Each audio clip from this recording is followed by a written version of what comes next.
This is indicative of our mindset or where we are. I thought we played really poorly. You know, again, I kind of kicked myself, Gary, to be honest, because, you know, I think I've said 3 times this year, we had a really good practice yesterday, and we did, and we just, for whatever reason, follow it up with a clunker. That's what we did today. You know, but I don't see any, like, I see nothing but, you know, recognition that we didn't play well, you know, with pride that we will play better, and the expectation that we're going to come to work and be better. And it's a blowout. Celtics lose again to the Warriors, 108-88. This is the Garden Report on Celtics Blog and CLNS Radio.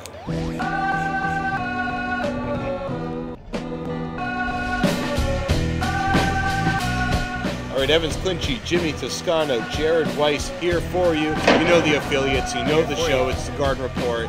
It was a blowout from just end to end, 30-22 in the first quarter, and it just did not get any. 80-49 in the third quarter. Yeah, that's 80-49, folks. That's not good. So let's talk about it. Sure. Evans Clinchy, you seem chipper tonight. Oh, Tell me why. chipper. Am I chipper? Tell him why. I was faux chipper. I wasn't actual chipper. Okay, well, tell us why you're faux chipper. Let's start with the Celtics and then the Warriors, and then we'll go back to Kelly Olynyk. So, why were the Celtics so terrible tonight?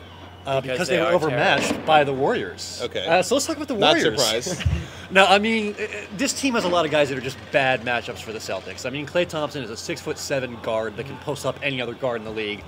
Nobody on the Celtics can guard that. Iguodala is just too fast for anybody on the Celtics to keep up with. Jeff Green tried and just got embarrassed. David Lee is just a really skilled post scorer that, like, nobody could guard. I thought Brandon Bass was supposed to guard guys like this. He couldn't do it tonight. No. The nobody Celtics can guard Curry, so. Yeah, I mean, Curry just shoots anywhere on the floor, and you can't be prepared for it at all times. He barely even had to play tonight. No, he didn't. He Yeah, really didn't Curry took 4 threes and missed 3 out of 4, so yeah, he wasn't much. The Warriors just have so many guys that the Celtics are just not matching up well with, and it showed tonight. Well, they're just bad in general. I mean, listen, this is a good team. Warriors are good. Oh. They're coming off a great win in Indiana. Yeah. And Stevens mentioned it after the game, saying how, you know, that's a good win for them. It wasn't a blowout win. It was a win that they won last second. Yeah. That sort of carries over. And there was certainly no letdown. There was no this was no trap game for the Warriors. That was they're not getting very trapped. evident from the start. I swear to God, the first like 5 or 6 plays of the game were just like it was like cherry picking in like a rec league, where their team just like parks the guy on the other side. And every time I looked up, there was a breakaway for the Warriors. Yeah. This game was literally out of hand within minutes. It was really. 12-2. The Celtics never had to lead this one, and honestly, no one ever thought that they would. I think it was 6-0. Yeah, then it was 12-2, and it was just a complete joke, I guess, from start to finish. It looked like they had life at one point. Sorry, real quick. You talk. The 20-point game, 108-88. It was not that close at all. That fourth quarter. Yeah. I mean, the Warriors were just like, let's just get this Celtics over had with. 34 in the fourth quarter. Right. It was pure garbage. And I don't even think they didn't even have 34 in the second and third quarters combined. Yeah, they had 32 in the second and third. So 34 in the fourth. that's more like what this game was in the fourth quarter. Yeah, they were playing 5-on-2 because Maurice Spates and Draymond Green were trying. The other 3 guys were barely on the floor. You didn't even notice them at all. And, you know, the Celtics had guys like Chris Babb stepping up and doing a little bit and, you know, showing some life. But, J. Craw got his burn in the fourth. Can we please not say J. Craw ever, ever, ever? That is the worst nickname. Okay, save it for part 2. Part 2 will be J. Craw. Oh, really? Part 2 will be my bad. Steezus. I'm just not speaking to him anymore. Jesus. What I preferred. So, Klay Thompson was the talk of the league after last night's incredible shot. He's awesome. And then he comes Almost back. Almost was a Celtic, just joking. It was never going to happen. It'll be Tuesday night. The shot was incredible. Comes back Wednesday, another big game. Mark Jackson talked before the game about how Klay is turning into a dynamic scorer and becoming one of the top scorers in the league. And we saw it tonight. I mean, he's more than just like a great spot-up shooter, off-the-curl shooter. I mean, you put the ball in his hands and he can get to the rim. He can get mid-range shots. He did almost everything imaginable tonight. Going up against the matchups that he was going up against tonight, a lot of Jared Bayless, who is a pint-sized player next to Klay Thompson. Yeah, I mean, there's been a strain of thinking out there the last couple of years that maybe Klay Thompson only looks good because he's got Steph Curry next to him. No. Maybe Curry only looks good because he's got Klay Thompson next to him. Oh, come on. You don't mean that. They both look good because they're both next to each other. Because they're both good. They're both really good. And Klay Thompson has the evil goatee now, and I think that's a lot to do with the way he's playing. So Bizarro Klay Thompson attacks the rim is what Absolutely. we're saying. he's definitely a great player. I mean, you can't really say much else about him. I mean, one of the best shooters, 3-point shooters. If Curry wasn't on that team, he would have even more hype than he already does right now. I mean, Curry sort of takes a little bit away from him because Curry's, I don't know, for whatever reason. I mean, Curry's a better player probably, I guess, but Yeah. Thompson this year has improved much more than somebody like Curry could improve from last year. I mean, he's not going to win Most Improved Player, but he really has stepped up his game this year.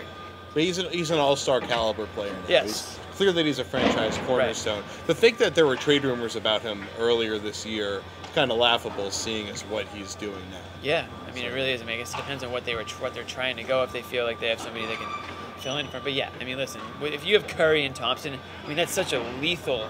It's like the anti-Celtics, honestly. It really is at the guard spot. They don't have anybody like that on their team that can just fill the bucket like either of those two players can. And they're both young and underpaid. So Yeah. like you have those two guys, and then you're filling your Well, cap last, with David I guess. Lee and Bogut and Iguodala. It's quite a way to build a team. It's Really, incredible. it really is like it's just such a. You just watch the game, you're just like, dang man, like this is like every day for them. Like what? I think isn't where like the double hand, like it's like dreamy. It's like, oh, man. Okay, Something so like very quickly, let's go from another guy that's kind of coming into his own to another, Kelly Olynyk, Coming into his own. kind of coming into his own a little bit. Something like Yeah, I that. think I screwed that sentence up. But he had 19 points tonight. He went 3 for 5 from deep.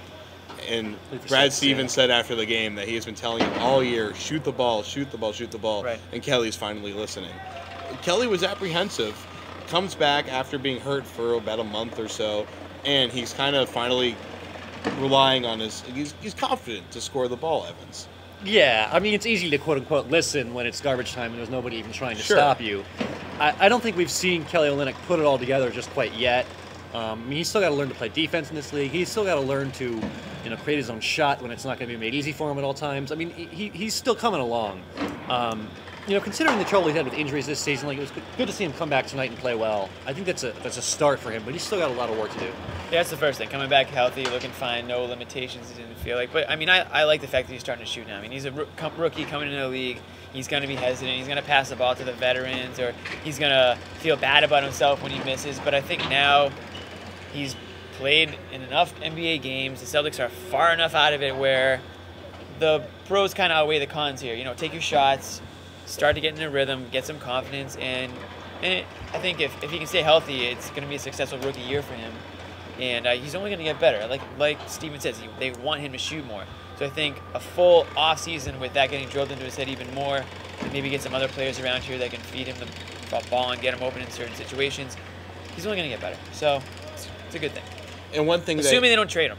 of course, Assuming that. that's the caveat. But one thing I liked tonight was that we saw kind of some of that Ryan Anderson type of play for him, where he's able, they're in transition, and he'll float back up to the elbow and get that open 3-point shot. He's kind of figuring out where the spots are on the court for him. Yes. Yeah, it's true. He is. Just please say yes and move on. We did. That's it. Let's move on to part Agree. 2. Agree We'll to come agree. back and we'll do the Agree to Jesus, agree. our first Jesus episode in a while. You It's been a stop while. It's been using a all while. nicknames for The all first people Jordan ever. Crawford to make Evans Clinchy happy. I like Steezus. Yeah, I Steezus pretty dope. Don't. Did you make that up? No. I highly doubt that. He very much Steezus? did Yeah. not make it up. No. Well, it's a play on Jesus, which I made Right. up. Can we? I yeah. told Kanye to go with Jesus. So you're And- welcome, America. And scene. It was good. It was good to get back in the flow.